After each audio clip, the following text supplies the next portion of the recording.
Bitcoin holdings on crypto exchanges have dwindled to 2 million, and this is the fewest since January 2018. And so in this video, we look at what's happened, why this would have happened, and where has all this Bitcoin gone?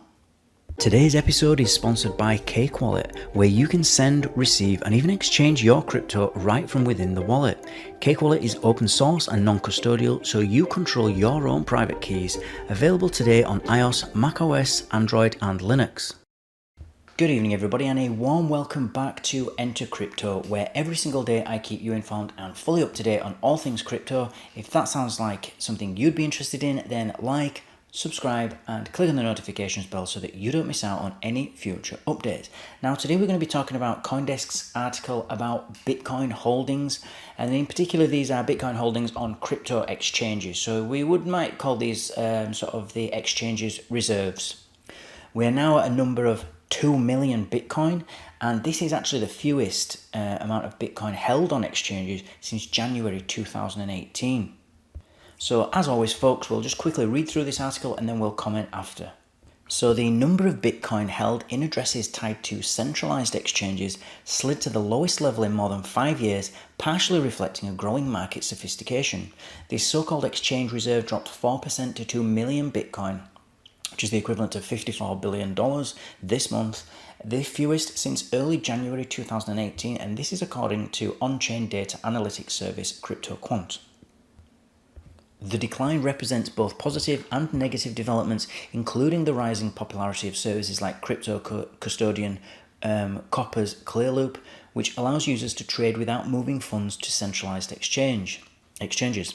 It partly reflects the increased demand for services like Copper's Clearloop, which requires only a minimum of coins to be posted on exchange that are a natural progression of the crypto market, where exchanges will have to work with lower balances, said Marcus Thielen, who is the head of research and strategy of Matrixport. Over time, this will make cryptocurrencies exchanges less important, and exchanges might have to find new business models to keep profitability high. Since SBF's exchange FTX went bust in November last year, investors have increasingly preferred to keep coins off centralized exchanges.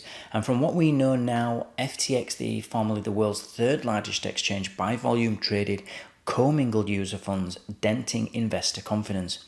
And according to Thielen, the dwindling exchange balance represents that. The misusage of customer funds through the FTX leadership has reminded investors about the importance of self-custody, Thielen told Coinbase. Now, PricewaterhouseCoopers' annual Global Crypto Hedge Fund report published last month showed that most industry players now prefer multiple forms of custody, with only 9% of the respondents leaving coins exclusively on exchanges. Market-neutral, discretionary long-only strategies, quantitative long-short, and discretionary long-short strategies overwhelmingly prefer third-party custodians. And among the four, funds with a long-only strategy hold the fewest coins on exchanges in both commingled and segregated accounts. It seems the overwhelming majority of crypto hedge funds are seeking to mitigate as much risk as possible after the events of last year, keeping only those assets required for day-to-day trading on exchange, the report said. One interpretation of a dwindling exchange balance is that it indicates investor preference for taking direct custody of coins to hold them for the long term in anticipation of a price increase, and in other words, it shows that investor confidence in crypto's long-term prospects. That bullish interpretation is still valid, and this is according to Thielen. And so really, this is all about risk management. You know, in crypto, we've always said, not your keys, not your coins. And I think Andreas Antonopoulos sort of coined, for want of a better word, this phrase. And he's basically saying that if you are not in control of the basically if your Bitcoin or your crypto is not in the wallet that only you control the keys to, it's not your Bitcoin. You know, somebody is custodying that for you. And that means that they can run away with your Bitcoin or your crypto at any moment, and there's nothing that you can do about it. Now, there may be some legal recourse that you might be able to get to, but it's going to be a headache. It's going to cost you lots of money, and that's if the founders are known. And in a lot of the time in crypto, the founders are not known and they're anonymous for this reason. And so after people have lost a boatload of money in the FTX and other ones like Mt. Gox and other exchanges, Voyager, Celsius, these types of things where people have just lost everything. The companies now, and individuals even, myself included, start to say, well, it's already risky trading. We're already taking on risk. Whenever you deploy capital into something, you're taking a risk. And so that might be that the price of whatever it is that you've bought could go down. It could be that you're over leveraged and that you get liquidated. There's lots of different things that can happen. And so anything that decreases risk of any kind is always going to be more attractive, because you want always trying to limit that as much as possible, certainly as a trader and when dealing with exchanges. And so this is just a risk mitigation that you can do, basically so that you can trade without having this extra risk of them custodying your coins.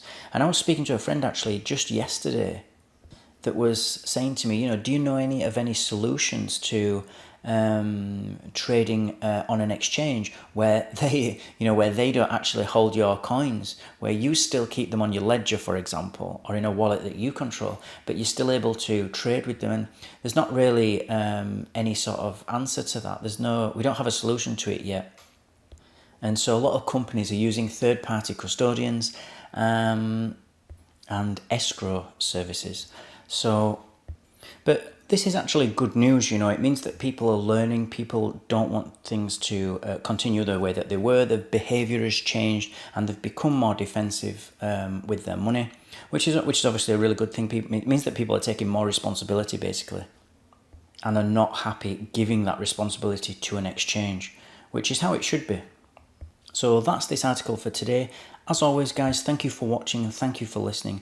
Don't forget to like and subscribe if you found some value in this video, and I'll see you all tomorrow evening.